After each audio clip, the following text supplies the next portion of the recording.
안녕하세요. 솔쿠키입니다. 여러분은 언제 외로움을 느끼시나요? 외로움을 느끼는 순간들이 같을 수도 또 다를 수도 있는데요.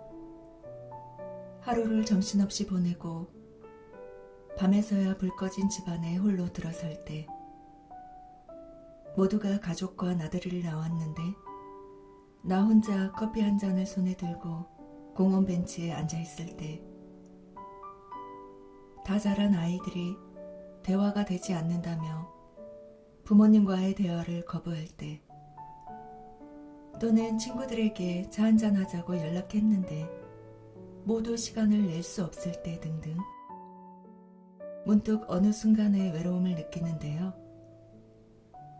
이럴 때 뭐하냐며 전화를 걸어주는 친구라도 있을 때면 정말 반갑고 든든해지기도 하죠. 나의 안부를 물어주고 시덥잖은 이야기라도 마주하며 나눌 수 있는 사람, 내 주위에 그런 친구가 있다는 것만으로도 큰 축복을 받은 것 같습니다. 오늘 소개해드릴 책은 책 읽어주는 남자, 채널을 운영하시고 내가 원하는 것을 나도 모를 때라는 책을 출간하신 전승환 작가님의 당신이 내 이름을 불러줄 때입니다. 작가님은 오랫동안 내 마음을 알아주는 한 문장의 힘을 강조하셨습니다. 이제 거기에 한마디를 더 보태어서 우리에겐 바로 그 한 문장을 함께 나눌 수 있는 사람이 필요하다고, 이 책의 제목처럼 서로 이름을 불러주고 서로의 의미가 되어줄 사람이 곁에 있어야 한다고 말이지요. 당신이 내 이름을 불러준 순간에서는 관계에 초점을 맞추었다고 합니다.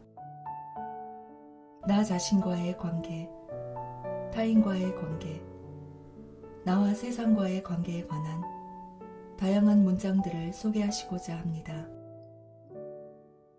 보다 다정한 관계를 맺고 자신의 삶을 단단하게 만들어줄 방법을 찾길 바라고, 관계 안에서 상처받고 고민하고 성장하는 과정에서 힘이 되어줄 문장과 작품들을 찾아가시길 원한다고 하십니다. 프롤로그에 소개된 시 한 편을 읽어드리며 책 속으로 들어가 보겠습니다. 당신이 따뜻한 사람이 되면 좋겠습니다. 자기 자신을 포근하게 안아주고 다른 이들의 이름을 다정하게 불러주며 외로움을 이겨낼 한 줄기 빛을 간직하길 바랍니다. 비록 그것이 아주 작은 불빛에 불과하다 할지라도 이 거칠고 외로운 인생이라는 바다에서는 서로가 서로를 알아볼 수 있는 더없이 찬란한 빛이 되어줄 테니까요.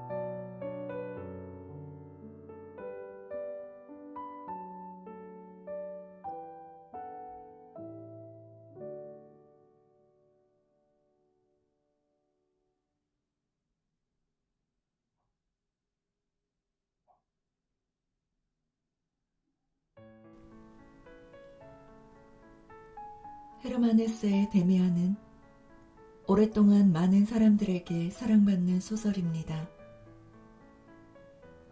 방황하는 소년 싱클레어가 영혼의 멘토 데미안을 만나 성장하는 과정을 그리고 있죠. 싱클레어가 스스로 원하는 삶의 방향을 찾도록 돕는 데미안은 작품 후반부에서 이런 말을 남깁니다. 항상 너의 내면에 귀를 기울여 내가 그 안에 있단 걸 알게 될 거야. 많은 사람이 나답게 살라고 말합니다. 또 자기 자신을 사랑해야 한다고 말합니다.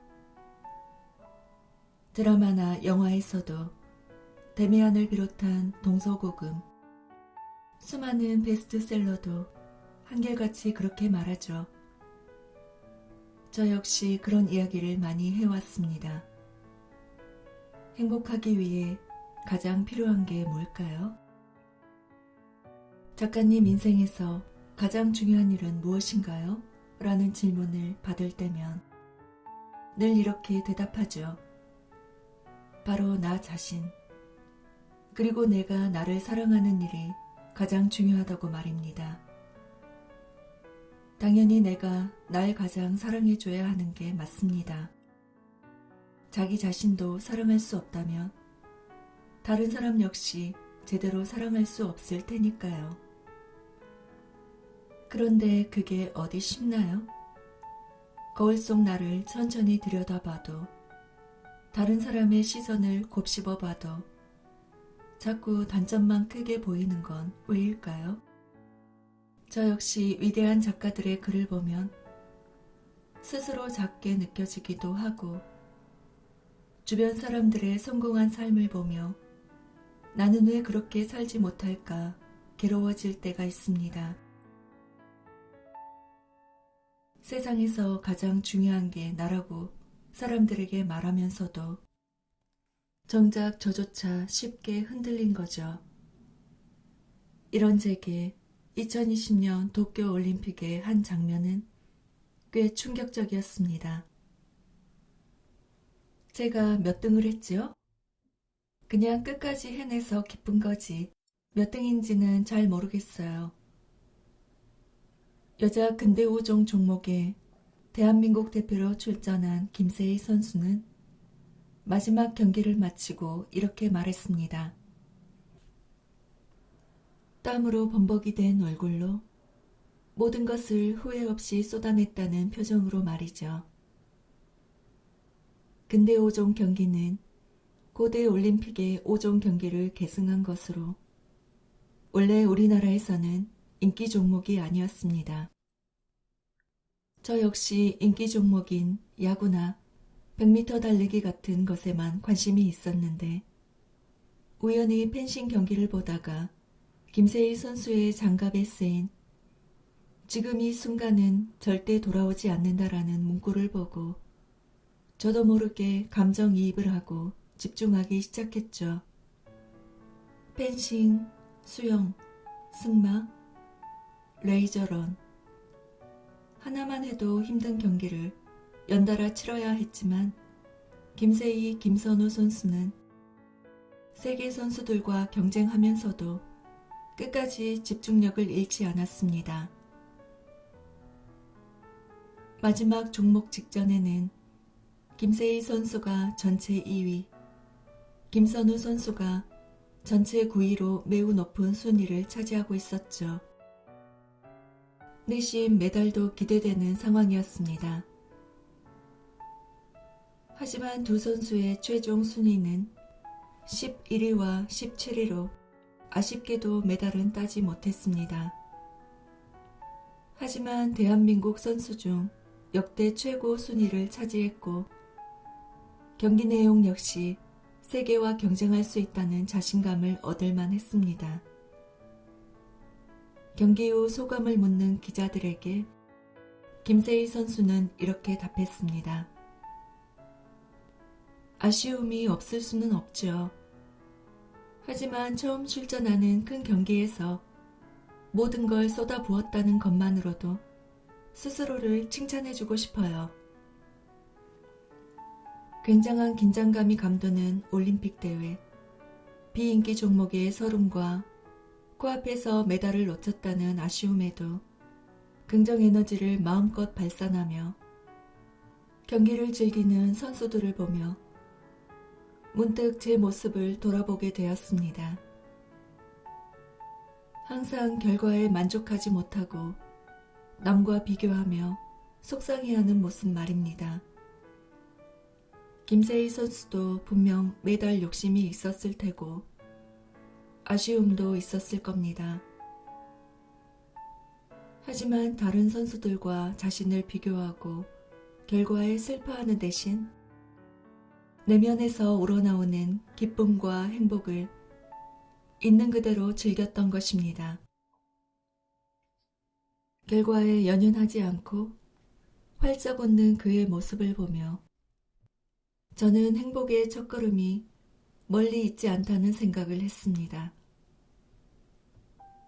그저 지금 이 순간 최선을 다하면서 자신을 있는 그대로 인정하고 사랑할 때 가능하겠다는 생각이 들었죠. 대인관계 분야에서 최고 권위자로 불리는 의사 미즈시마 히로코는 저서 자기 긍정감을 회복하는 시간에서 이렇게 말합니다. 자기 긍정감이란 우수한 자신을 내세우는 것이 아니다.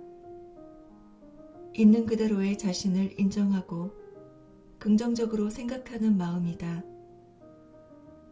자기 긍정감은 구체적으로 인지할 수 있는 무언가가 아니다. 기분 좋게 몸을 감싸주는 따뜻한 공기처럼 자신을 따뜻한 분위기로 감싸주는 감각이다. 평소에는 그 존재를 의식하지 못하는 경우가 많다. 마치 공기 같은 존재이기 때문이다. 공기는 너무 당연하게 느껴지는 것이어서 대부분 그 은혜를 느끼지 못하고 살아간다.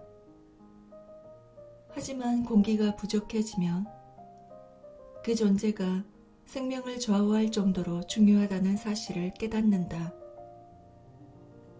자기 긍정감도 그런 느낌이다. 자기 긍정감은 부정적인 사고에 얽매이지 않고 따뜻한 인생을 살아가기 위한 공기 같은 것이다. 스스로 믿고 사랑하는 마음, 즉 자기 긍정감이 공기와 같다는 표현이 왜 이리 큰 힘이 되던지요. 있는 그대로의 나 자신을 인정하고 긍정적으로 바라보는 마음.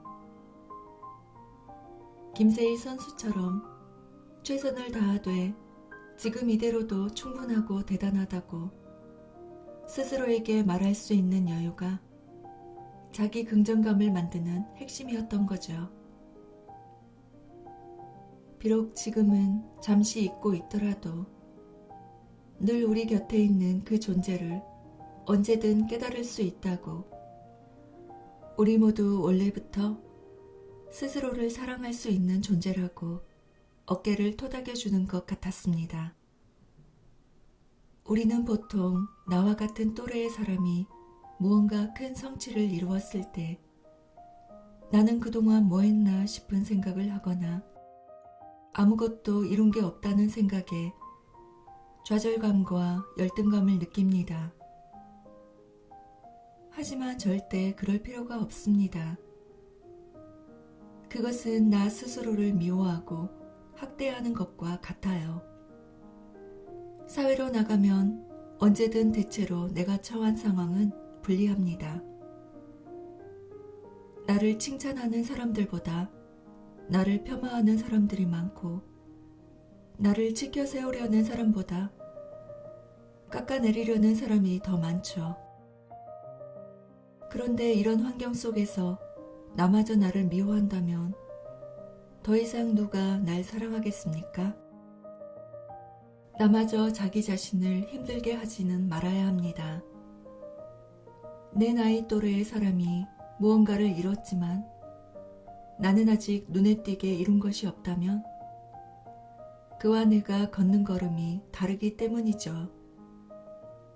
그 이상도 그 이하도 아닙니다.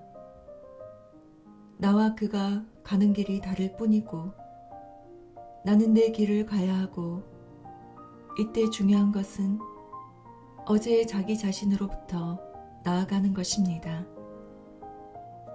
동아시아 최초의 바티칸 변호사 한동일 교수의 라틴어 수업에 나오는 글귀입니다. 나마저 나를 미워한다면 더 이상 누가 날 사랑하겠습니까? 라는 문장을 처음 봤을 때 벅찬 감동이 아직도 생생합니다. 서로 비교하며 열등감을 느끼기 쉬운 세상이지만 그것이 내 삶을 잠시 가도록 방치해서는 안 되죠.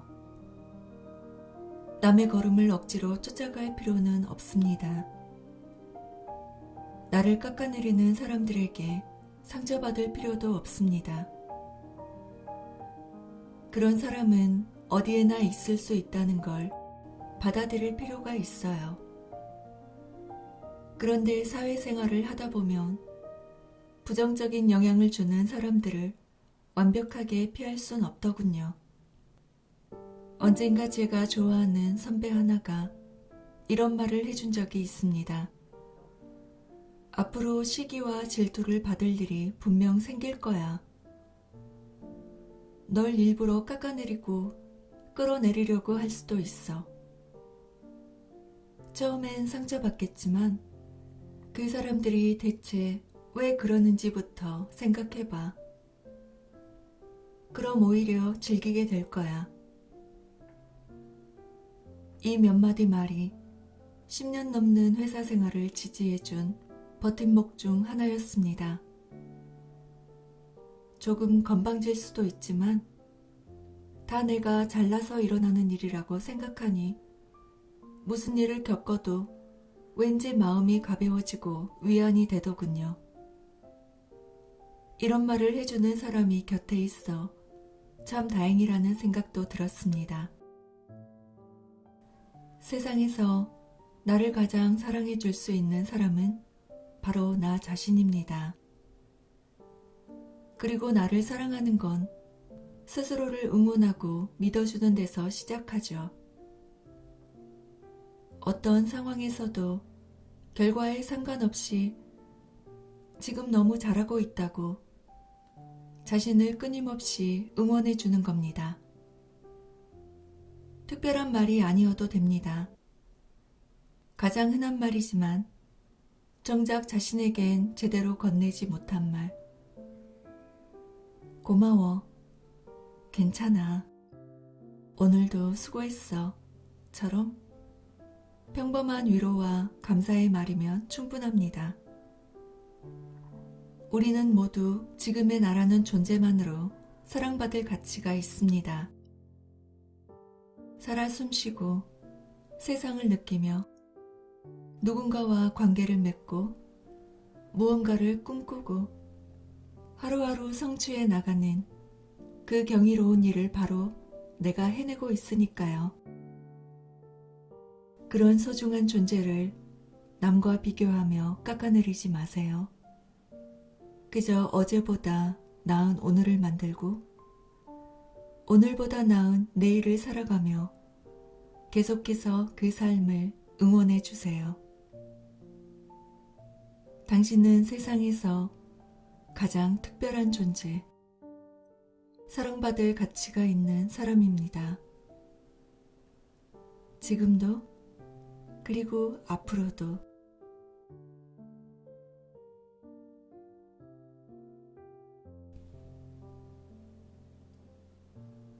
평소에는 평화롭다고 생각했는데 그것이 왠지 차갑게 느껴진다. 사람이 그리운 느낌. 참 성가신 기분이다. 외로움이란 이런 걸까? 요즘 들어 부쩍 그리운 것들이 많아졌습니다. 환하게 웃으며 이야기 나누는 이들로 가득하던 카페. 늦은 밤까지 시끌벅적하던 도시의 온기. 좋아하는 이들과 언제든 자유롭게 만날 수 있었던 시절. 그 모든 것들이 그립습니다.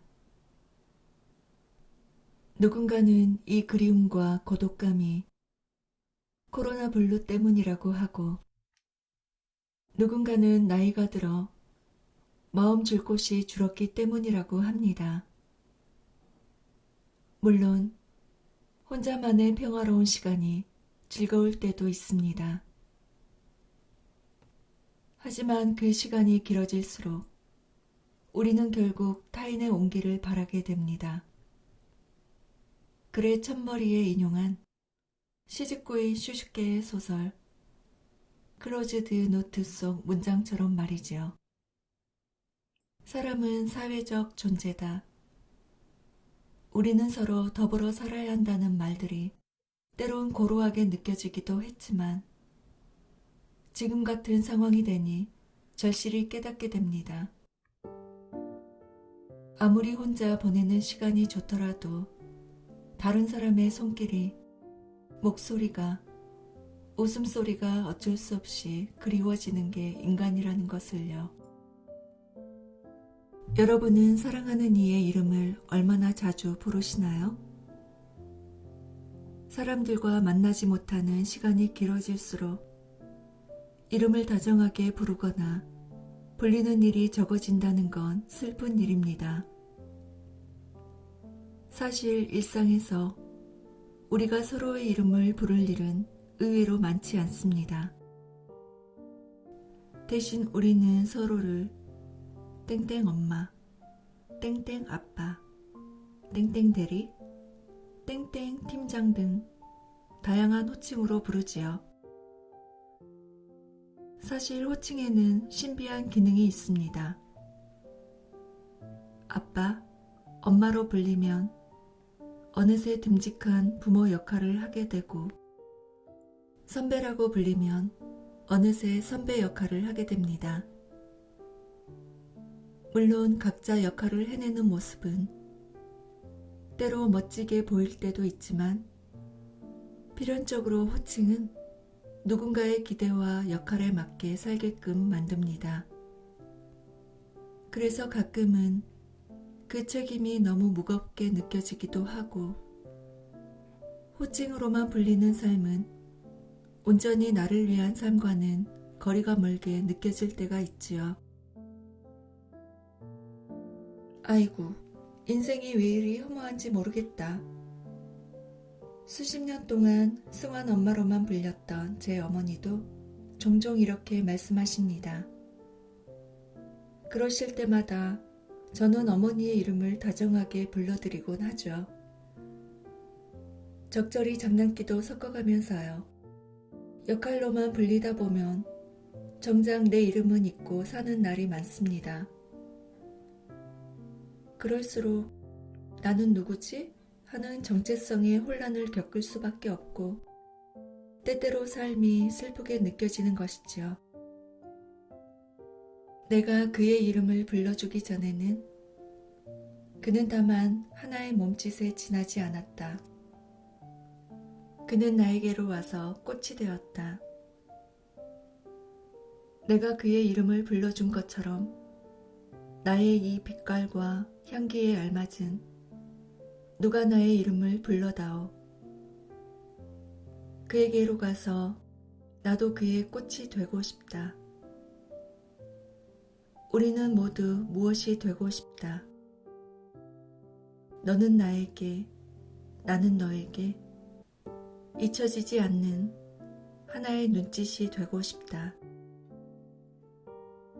누구나 한 번쯤은 들어보았을 시, 김춘수 시인의 꽃입니다. 너무나 유명하지만 또 그만큼 의미 있고 감동적인 작품입니다. 이상하게 나이가 들수록 더욱 마음에 와닿는 작품이기도 한데요. 특히 그저 그런 하나의 몸짓을 꽃으로 만들어준 것이 이름을 불러주었기 때문이라는 시인의 표현은 우리에게 의미 있는 메시지를 던집니다. 우린 다양한 역할과 모습으로 여러 사람들과 어우러져 살아갑니다. 하지만 중요한 건 관계를 맺는 사람의 수가 아니라 내 본 모습을 오롯이 이해해주고 아껴주는 상대의 존재입니다. 그런 사람이 단 한 명이라도 있을 때 우리는 자신에게 꽃과 같은 아름다운 본 모습이 있다는 걸 잊지 않을 수 있기 때문입니다. 우리의 이름을 다정하게 불러주는 건 우리가 사랑하는 이들입니다. 서로의 이름을 불러줌으로써 우리는 서로를 사랑스러운 존재로 만들어주죠. 있는 그대로의 나를 사랑해주는 목소리들을 통해, 그 다정함을 통해 우리는 비로소 살아갈 힘을 얻곤 합니다. 세상에서 제일 슬픈 일 중에 하나가 사랑하는 사람의 이름을 불러도 대답이 없을 때야. 맛있는 것도 사주고 경치 좋은 곳도 구경시켜주고 싶은데 그 사람이 이 세상에 없을 때란 말이야. 오늘이 그 사람을 사랑할 수 있는 마지막 날일 수도 있고 오늘이 사랑을 받는 마지막 날이 될 수도 있어. 그러니 이 핑계 저 핑계 대면서 사랑 표현을 내일로 미루지 마. 내일은 상상 속에서만 있는 거야. 아무도 내일을 살아볼 사람은 없어. 세월이 가도 매일 오늘만 사는 거야. 사랑도 오늘뿐이지. 내일 할 수 있는 사랑은 없어. 30년간 사형수들과 상담하면서 수많은 이에게 깨달음을 전해주었던 양순자 작가의 에세이 인생 9단에 나오는 글입니다. 이 문장을 읽고 난 뒤 저는 사랑하는 이의 이름을 부르는 것이 얼마나 애틋하고 중요한 일인지 더욱 절실히 깨닫게 됩니다. 내가 사랑하는 사람의 이름을 불렀는데 그 대답을 2번 다시 들을 수 없다면 어떨까요? 어떤 기분일지 상상도 하고 싶지 않습니다. 그렇기에 저자는 이 핑계 저 핑계 대면서 사랑 표현을 내일로 미루지 말자고 말합니다. 말 안 해도 알겠지. 쑥스럽게 굳이 말로 해야 해?